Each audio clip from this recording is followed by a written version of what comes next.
Hi guys, welcome to രേഷ്യുവിൻ്റെ ലോകം. നിങ്ങളിന്ന് ഒരു പെട്ടെന്നൊരു സർപ്രൈസ് ഞങ്ങൾക്ക് പെട്ടെന്ന് തന്നു. എനിക്കത് ഓർത്തിട്ട് തന്നെ എന്താ പറയുക, സങ്കടവും സന്തോഷവും എല്ലാം കൂടി വന്ന് കണ്ടപ്പോൾ ഭയങ്കര ഒരു എക്സൈറ്റ്മെൻറ്റും സർപ്രൈസൊക്കെ ആയിപ്പോയി. കാരണം ഞങ്ങൾ ഒട്ടും പ്രതീക്ഷിച്ചിട്ടില്ല ഇത്. അമ്മ വിളിച്ച് ഭയങ്കര സർപ്രൈസാണ്, വാ ഒരു കാര്യം കാണിച്ചു തരാമെന്ന് പറഞ്ഞ് വിളിച്ചു. അപ്പം എന്തായിരിക്കും എന്നിങ്ങനെ ആലോചിച്ച് നോക്കുമ്പോൾ വന്ന് നോക്കും ഗൈസ്, എൻ്റെ പൊന്നെ ഒന്നും പറയണ്ട, കാണിച്ചു തരാം കേട്ടോ. നോക്കി, 5 കുഞ്ഞുങ്ങൾ. പാറു, ഇതൊക്കെ ഞങ്ങൾ അറിഞ്ഞില്ല. ഇത് നീ എങ്ങനെ ഒറ്റയ്ക്ക് സാധിച്ചടി? ഞങ്ങൾ ആരും അറിഞ്ഞില്ല. ഞങ്ങൾ ഇന്നലെ കരയുന്നൊക്കെ കേട്ടുട്ടാ, പക്ഷേ രാത്രി ആയതുകൊണ്ട് ഞങ്ങൾ ഇറങ്ങി വന്നില്ല. പക്ഷേ ഇതിപ്പോൾ രാവിലെ നോക്കിയപ്പോൾ 5 കുട്ടികളുണ്ട്. ഭയങ്കര ഒരു സർപ്രൈസ് ആയിപ്പോയി ഞങ്ങൾക്ക്. പാറു, എന്താ പറയണ്ടതെന്ന് വെച്ചാൽ സന്തോഷം കൊണ്ട് ഞാൻ സത്യം പറഞ്ഞാൽ കരഞ്ഞു പോയി. കാരണം ഭയങ്കര സങ്കടമായിപ്പോയി. കാരണം ഇവളെ ശരിക്കും ഞങ്ങൾ ശ്രദ്ധിച്ചിട്ടുണ്ടായിരുന്നില്ല ഈ ടൈമിന്. കാരണം ഇവള് പ്രഗ്നൻ്റ് ആണെന്നൊന്നും ആരും അറിഞ്ഞിട്ടുണ്ടായിരുന്നില്ല.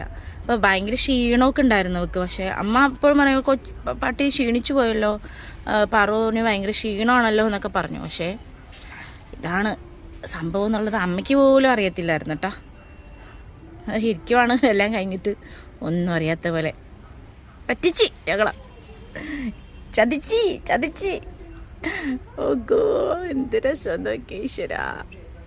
ഭയങ്കര സർപ്രൈസ് ആയിപ്പോയി, ഭയങ്കര സർപ്രൈസ്. പാറു സോറിഡി, ശ്രദ്ധിച്ചില്ല ഞങ്ങള് അവളെ ശരിക്കും.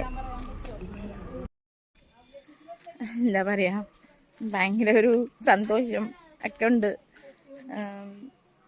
അവൾക്ക് ശരിക്കും ഞങ്ങൾ ഇന്നൊരു കൂട് സെറ്റ് ചെയ്ത് വെച്ചേക്കണം. അത് ഇങ്ങോട്ട് കൊണ്ടുവന്നിട്ടില്ല. അവൾക്ക് ഇവിടെ ശരിക്കും പറഞ്ഞാൽ കുഞ്ഞു വീടായതുകൊണ്ട് ഇതിനെ വളർത്താനുള്ള സൗകര്യമൊന്നും നമുക്കില്ല. പക്ഷേ അങ്ങനെ പുറത്താണ് കെട്ടിയിട്ട് വെച്ചത് തന്നെ. അപ്പോൾ അവൾക്കിപ്പോൾ ഇന്ന് ഞങ്ങളൊരു കൂട് സെറ്റാക്കിയിട്ടുണ്ട്. അത് കൊണ്ടുവരാൻ നിന്ന് വെച്ചാൽ ടൈമിൽ തന്നെയാണ് ഇത് സംഭവിച്ചേക്കുന്നത്. അപ്പോൾ എന്തായാലും ഭയങ്കര സന്തോഷം. പക്ഷെ സങ്കടമുണ്ട്, ശരിക്കും അവളെ നോക്കാൻ പറ്റില്ലല്ലോ എന്നുള്ളൊരു സങ്കടമുണ്ട്. Thank you. നിങ്ങൾക്കും ഈ സന്തോഷത്തിൽ പങ്കുചേരണമെന്ന് ഞാൻ വിചാരിക്കുന്നു. എല്ലാവർക്കും. അപ്പോൾ എന്താ പറയുക, വീഡിയോ ഇഷ്ടപ്പെട്ടാൽ ലൈക്ക് ചെയ്യുക, കമൻറ്റ് ചെയ്യുക, സബ്സ്ക്രൈബ് ചെയ്യാനും മറക്കരുത്. Thank you so much.